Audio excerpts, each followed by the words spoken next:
Hey guys, what is up? This is Matthew Davis Me. Once again, welcome back to another movie review, aka After I Saw. This time it is going to be on Demon Slayer the movie Mugen Train. Now, Demon Slayer the movie Mugen Train involves Tanjiro and his group who have completed their training at the Butterfly Mansion, and now they proceed to their next mission on the Mugen Train, where over 40 people have disappeared in a very short period of time. Tanjiro and his sister Nezuko, along with Zenitsu and Inosuke, join one of the most powerful swordsmen within the Demon Slayer Corps, Rengoku, to face the demon aboard the Mugen Train on track to despair.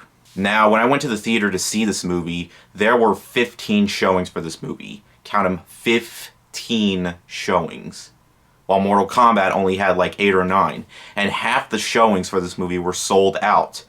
So I went and saw the earliest showing that there was when the movie opened in the theater.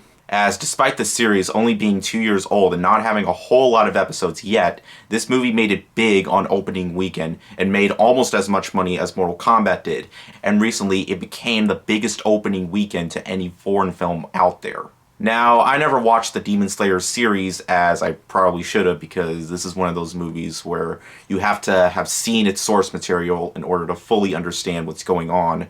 So me and my sister both started watching the series to get a hint on what the movie ties in together with the entire plot, which is why it took me a while to get this review out. But this movie definitely managed to get me into the series, just like how Dragon Ball Super Broly got me into Dragon Ball. I wanted to watch the series after watching this film. It has such a good storyline that I wanted to see what other stuff the series was going for in terms of story building and characters. The characters were so good in this movie. There are times when each of them had a dream sequence. All the sequences that the characters have in terms of, their dreams were super interesting, and it gave me a hint of what to expect in the series, as it truly got me excited for what the characters are like in the show. Also, I'm not even exaggerating when I say this. This has some of the best animation I've ever seen in an anime film. The way it blends 2D animation with 3D animation, specifically in the battle sequences, it looked absolutely phenomenal. There wasn't a single piece of animation that didn't work. It was breathtaking, and the action was fun too, and there's quite a bit of it. This, along with the series, blends in action elements with horror as well, and I love me some horror.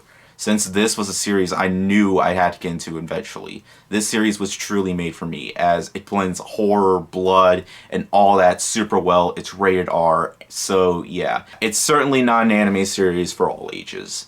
It's bloody, it's tense, it truly had me on the edge of my seat, and it also manages to have quite a bit of emotion too, just like the series did. Like in the series, basically, Tanjiro's family has died, or got murdered, and all that he has left is his sister, who becomes a demon, and he becomes a demon slayer and tries, when he hunts down demons, he tries to find ways, where he can turn his sister back into a human, which I've been loving that aspect of the film. I really hope that we do get to see more of that storyline in the near future, because we don't really get that much. In fact, we don't really get the character of Nezuko that much in this movie. But I really do. I've really been enjoying her character, despite the fact that she doesn't really talk a whole lot, or and she has a thing over her mouth. But yeah. But anyways, the last 30 minutes really left me on an emotional note. Hell, most of the people in the theater started tearing up. I thought it was a truly fantastic final act, and I really hope there is more to come, as I know this couldn't be the end to it all. Demon Slayer the movie is a fun, intense, nearly 2-hour-long anime film that's going to satisfy a lot of fans. Even if you've never seen the show before or haven't really got into it, I still think you'll have a lot of fun with this movie, with all the action and the horror that it has to offer. This movie is truly going to satisfy so many fans of the show, and it might even turn people who haven't seen the show into fans themselves, like me. I'm going to give Demon Slayer the movie Mugen Train a 4.5 out of 5. This was truly the anime film that I needed to check out. Well, of course, I should have watched the series first. I really regret not watching the series before checking this film out, but now I know. So yeah, I've been watching My Hero Academia before I watch the movies, so yeah. In terms of, when more movies like this come out, I'll always remember to watch the series first, because that just makes the experience a whole lot more better. But anyways, thank you guys so much for watching, and I'll see you guys later. Word out.